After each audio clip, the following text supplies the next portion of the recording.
Salut, c'est Jean-Loup. Aujourd'hui encore une vidéo un peu dans les conditions un peu extrêmes. Je sais pas pourquoi j'ai le chic en ce moment, mais ça fait un petit moment que j'ai pas fait de vidéo, donc je me suis dit je vais en faire une que je vais consacrer au coaching et pourquoi je préfère des coachs qui ont été obèses plutôt que des coachs qui sont totalement secs et musclés.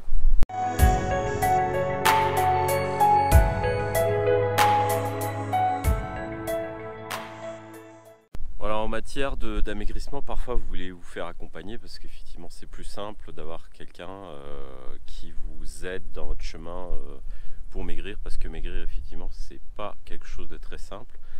Mais par contre, moi à mon avis, effectivement, si vous êtes quelqu'un qui a beaucoup de poids à perdre, prenez quelqu'un qui a fait le même chemin que vous. J'ai rien contre les coachs sportifs qui sont secs et musclés de nature, hein, parce qu'effectivement souvent c'est ça ce que vous aurez. Vous vous spécialisez dans quelque chose dans lequel vous êtes extrêmement bon et vous n'avez pas forcément besoin de faire d'efforts. Alors je dis pas que les coachs ne font pas des efforts pour rester minces et secs, et en plus ça fait partie de leur crédibilité.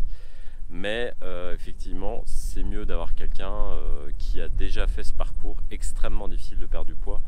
Quand vous avez plus 10, plus 20 kilos, l'expérience de quelqu'un qui a déjà fait ça avant vous est plus utile et plus efficace.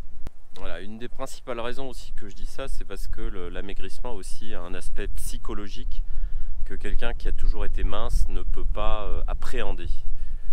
Quand vous allez changer de physique, le monde autour de vous va vous appréhender différemment. Et parfois le choc psychologique peut être assez violent. C'est-à-dire que des personnes qui ne vous accordaient pas un regard auparavant, tout d'un coup vous calculent. Et ça, pour quelqu'un qui a été obèse très longtemps ou en surpoids pendant toute sa vie, ça peut être effectivement très très violent. Et dans ce cas-là, un coach qui a vécu ce genre de situation est tout à fait utile. Bon, bah, je vais juste ranger mes affaires puisque j'avais prévu de faire cette vidéo et je voulais la faire en marchant parce que comme d'habitude, la météo est en train de perturber cette vidéo. Et donc je vais juste ranger le matos et je continue tout de suite après ça mon explication pour terminer cette vidéo. Voilà, le matos est rangé, on peut repartir, mais en marchant parce que la pluie arrive. J'ai le chic en ce moment de faire des vidéos sous la pluie. J'en ai encore une autre totalement sous la pluie, mais qui n'est pas encore montée, elle arrivera prochainement. Voilà, je voulais en revenir au fait que quand vous avez été obèse, vous ne serez jamais comme quelqu'un d'autre parce que vous n'êtes pas sur un pied d'égalité avec quelqu'un qui est déjà mince à la base. Tout simplement parce qu'il y a des différences génétiques entre les personnes en termes de nombre de cellules graisseuses. Et une cellule graisseuse, c'est pas une matière inerte. C'est-à-dire qu'il faut vous imaginer aussi que la cellule graisseuse a une activité hormonale et elle réclame en quelque sorte à manger de temps en temps.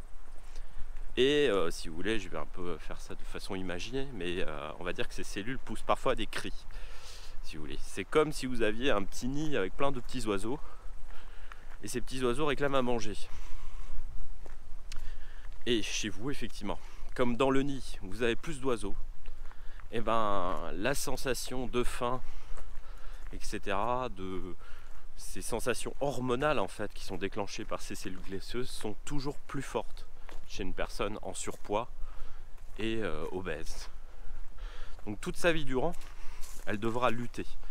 Et c'est pour ça que je pense que beaucoup de coachs passent à côté aussi de situations de perte de poids, parce que pour les personnes, perdre du poids, c'est extrêmement difficile. Je ne dis pas que c'est simple, c'est possible, mais voilà. Donc pour vous faire accompagner, si vous voulez, un coach, prenez effectivement quelqu'un qui soit a fait beaucoup de coaching, énormément de coaching, et qui a donc une expérience très très large de son public,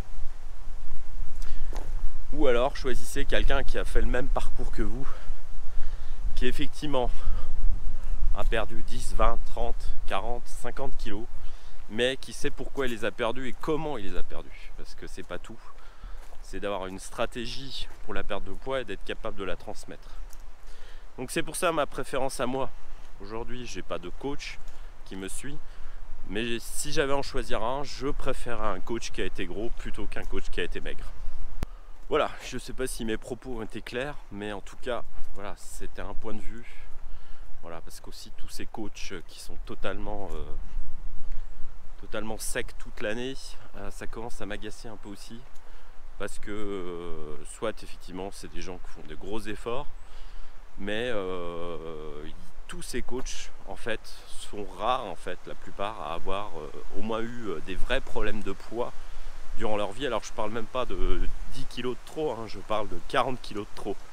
Et surtout comment les gens y sont arrivés. Et donc je préfère effectivement quelqu'un qui a eu l'expérience du problème pour m'accompagner que quelqu'un qui de toute façon naturellement est mince et de ce point de vue là n'a pas beaucoup d'efforts à fournir.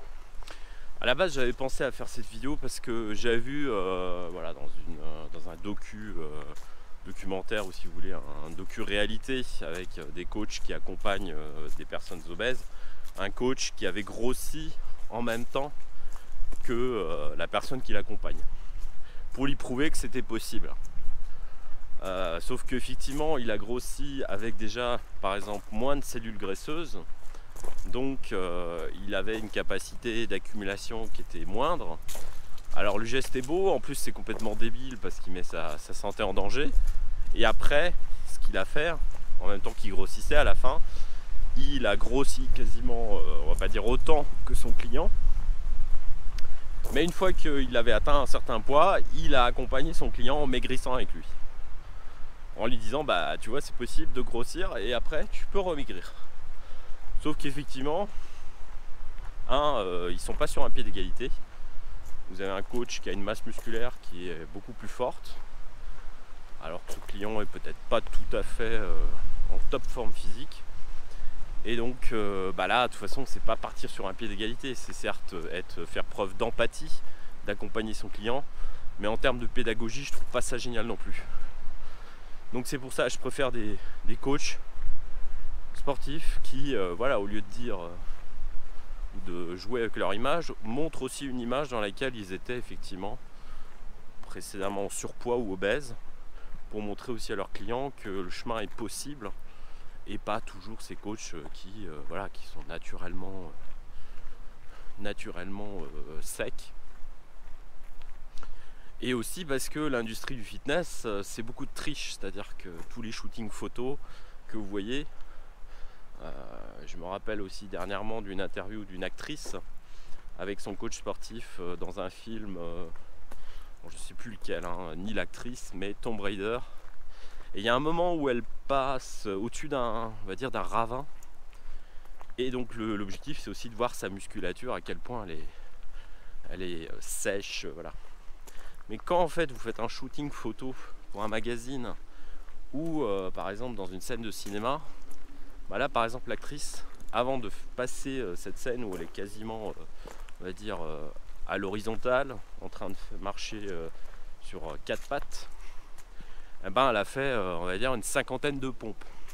Quand vous faites ça, en fait vous avez tout le sang qui va dans les muscles, ça les fait gonfler et ça les rend évidemment plus saillants.